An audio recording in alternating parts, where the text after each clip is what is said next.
इथे जरी भाषाप्रेमी म्हणजे मराठी भाषाप्रेमी जरी कमी दिसले तरी सुद्धा ज्यांच्या अंतरंगात या आपल्या भाषेबद्दल कळकळ आहे ते सगळे इतर जातीनं उपस्थित आहेत। खरं म्हणजे आम्ही आमच्या मुलांना मराठी माध्यमातूनच शिकवणार होतो, पण इंग्रजीचं भूत मानगुटीवर बसल्यामुळे अनेक पालक हे इंग्रजीकडे वळले गेले आणि एकूण मोठा गहन प्रश्न निर्माण झाला। खरं म्हणजे आताच माझ्या अगोदरचे वक्ते अनेक बोलले, ते म्हणाले की आपला जो भाषिक व्यवहार आहे आपली राजभाषेतून चाललेला पाहिजे, असा तो होत नाही। त्यामुळे जो माध्यम प्रश्न एक मधल्या काळात निर्माण झालेला होता आणि जो अजूनपर्यंत संपला नाही, अशा प्रकारच्या प्रश्नामुळे अनेक भाषिक मराठी भाषिक प्रेमी सुद्धा इंग्रजीकडे वळले। त्यामुळे एक विषय मराठी किंवा कोकणी असा घेऊन मुलांनी शिकावा असं जर 5वी पासून पुढचं जर धोरण होतं, त्या धोरणाप्रमाणे आमची मुलं ही मराठी एक विषय घेऊन पुढे 10वी 11वी 12वी पर्यंत पोहोचली। आणि आत्ता जो प्रश्न उपस्थित या सरकारनं केला आहे तो म्हणजे गोमंतकीय ना नोकरी मिळावी म्हणून जे गोमंतकीयांच्या नोकरीसाठी घेतल्या जाणाऱ्या परीक्षेमध्ये फक्त कोकणीतून प्रश्नपत्रिका मिळेल आणि त्याचं उत्तर जर दिलं तरच त्या मुलांना नोकरी भेटेल। पण ज्या मुलांनी 10वी पर्यंत म्हणजे मागच्या 10, 15, 20 वर्षामध्ये मराठी विषय 5वी ते 10वी किंवा 11वी 12वी या 2 इयत्तामधून सुद्धा ज्यांनी घेतलाय त्यांच्या पुढे मोठा गहन प्रश्न निर्माण झाला। त्यामुळे माझी सरकारला विनंती आहे की मराठी राजभाषा हा एक तर विषय आहे, पण आत्ता तातडीनं जो हा कोकणीचाच पेपर घेतला परीक्षेचा लिखित पेपर घेतला जातोय तो बंद करून कोकणी बरोबरच मराठी भाषेतून सुद्धा ती प्रश्नपत्रिका त्या नोकरीसाठी जे कोण उमेदवार जाणार आहेत किंवा त्या परीक्षेला बसणार आहेत त्यांना उपलब्ध करून द्यावी अशी नम्र विनंती। आता जो मराठी आणि कोकणीचा जो भेदभाव चालू आहे ही अत्यंत एक दुःखद गोष्ट आहे। मी सर्व गोवेकरांना सांगू इच्छितो की मराठी हा संस्कृतीचा पाया आहे, it is the base of one culture. आणि आज मी मुद्दाम मीडिया थ्रू भरपूर व्हायरल होत आहेत आणि जे कॉमेंट्स मी मुद्दाम ते कॉमेंट्स वाचायला पण शरम येते, त्याच्याला ज्यांना काहीच माहीत नाही मराठीबद्दल असे लोक कॉमेंट्स करत आहेत। ते म्हणतात काय मराठी पाहिजे तर महाराष्ट्राला जा, त्यांना एवढं सुद्धा माहीत नाही की जी संस्कृती आहे आमची, जेव्हा पोर्तुगीज काळी सुद्धा काय होतं मराठीतच छाया होता, मराठीतच वृत्तपत्रके होती, मराठीतच भजन गायन, मराठीतच कथन पठन होत होतं। आता अशा मराठीला तुम्ही जर डावलून हे दुय्यम स्थान देत आहे तर हा एक मराठी विरुद्ध अन्यायच आहे। मी त्यांना सांगू शकतो, ते म्हणतात की मराठी महाराष्ट्राची राज्यभाषा आहे, गोव्याला कशाला पाहिजे एका राज्याची एकच राज्यभाषा। तर मी त्यांना सांगू इच्छितो की मध्य प्रदेश, हिमाचल प्रदेश, उत्तर प्रदेश, हरियाणा, बिहार यांची राज्यभाषा हिंदी आहे, पण तिथं अनेक भाषा बोलल्या जातात ज्या हिंदीतनं झालेल्या आहेत, अवधी, मैथिली, बुंदेली, भोजपुरी अनेक भाषा आहेत। हे ज्ञान ह्याला म्हणतात इंटेलेक्च्युअल बँक्रप्सी, काही विचार न करता केलेला निर्णय। आणि आजचं सरकार खरंच मला खूप दुःख वाटतं की भरपूर एकदम अकार्यक्षम आहे, त्यांना काहीच करायला दिल्लीची लोकांची गरज असते, इथं माझे घर म्हणून हे पण सांगायला त्यांना दिल्लीच्या लोकांची गरज असते, एवढी लाचार सरकार आहे। मराठी राजभाषा निर्धार समिती मुरगाव प्रखंड यातर्फे इथे एकत्र आलो। आज आपण इकडे ध्यानाचा कार्यक्रम आयोजित केलेला आहे। अशाच प्रकारचे अनेक ध्यानाचे कार्यक्रम गोव्यातील प्रत्येक तालुक्यामध्ये होत आहेत।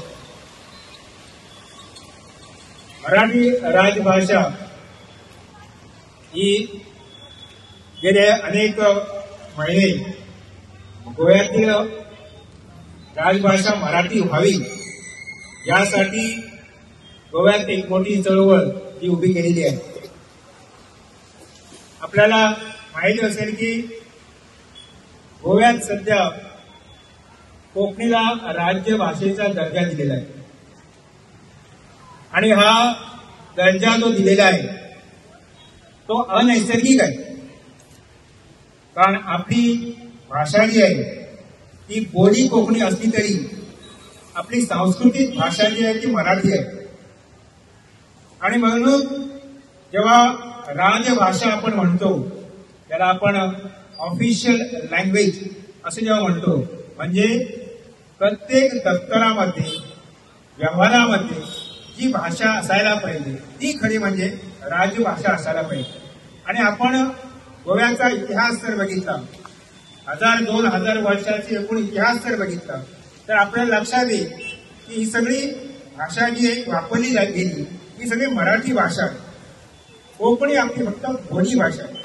पण एक मोठं षडयंत्र गोव्यात केलं गेलं आणि या षडयंत्राच्या माध्यमातून कोकणीला राज्यभाषा केली. आणि कोकणी राज्यभाषा करत असताना महत्वाचा एक मुद्दा म्हणजे बाकीच्या राज्यात आम्ही जेव्हा जातो तेव्हा सगळीकडे राज्यभाषा जी आहे ती त्या प्रदेश जो असेल त्या प्रदेशची भाषा जी आहे ती बंगाली, समजा बंगालमध्ये असेल तर बंगाली भाषा आणि कुठे पंजाबी असेल तर पंजाबी भाषा, अशा प्रकारे राज्यभाषा झालेली आहे.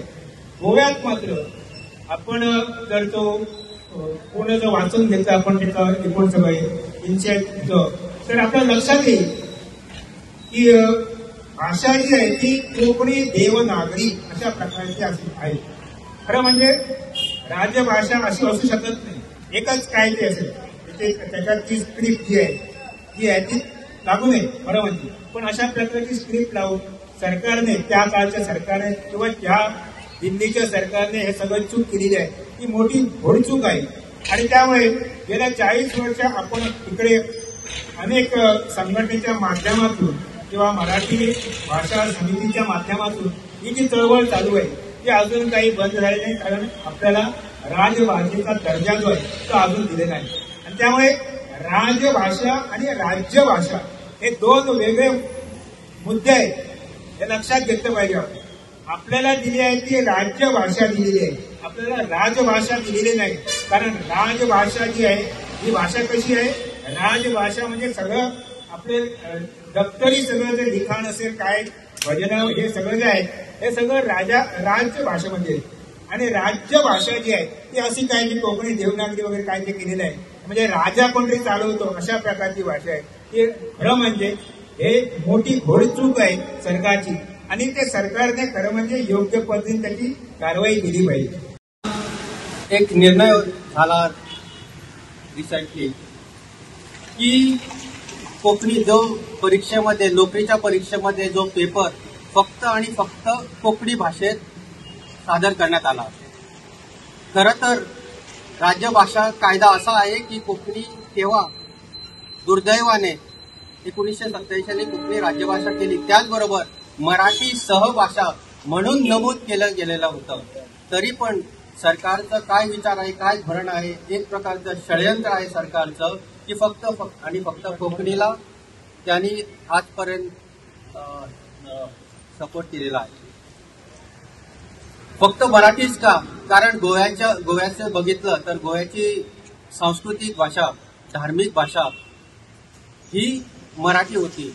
इतिहास काळात बघितलं तर मराठ्यांच्या काळापासून आणि प्री पोर्तुगीज म्हणजे पोर्तुगीज काळापासून एकदम डॉक्युमेंटेड आहे की मराठी ही ऍडमिनिस्ट्रेटिव्ह म्हणजे राजकारभाराला वापर करणारी भाषा होती.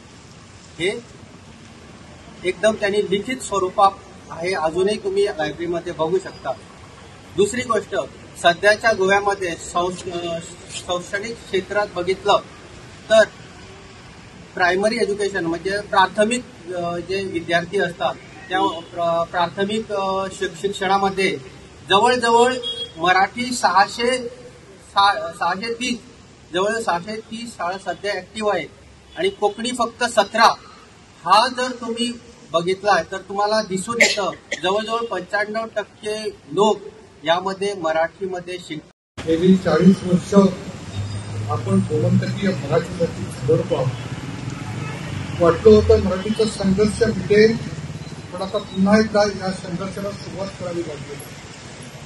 शिक्षणातून मराठी हटवण्याचा कुठे डाव सध्या खेळले जाते. मी गेली 40 वर्ष आंदोलनामध्ये आहे. ज्या ठिकाणी उभा आहे त्या ठिकाणी फार मोठं आंदोलन 27 साली झालं होतं. तर प्रचंड गर्दी होती. वाटलं होतं मराठीचा वनवास संपेल त्यावेळी पण पुन्हा एकदा मराठीच्या वनवासाला सुरुवात झाली. गेल्या अनेक वर्षापासून मराठी राजभाषा व्हावी यासाठी अनेक प्रकारची आंदोलने चळवळ आयोजित करून सरकारला इथं लक्ष वेधण्याचा प्रयत्न झालेला आहे आणि त्यामुळे आता प्रत्येक तालुक्यामध्ये अशा प्रकारचे धरणे कार्यक्रम आयोजित केले जातात. आज आपण मुरगाव तालुक्यामध्ये हा धरणा धरलेला आहे. झालीच पाहिजे, झालीच पाहिजे. मराठी राजभाषा झालीच पाहिजे.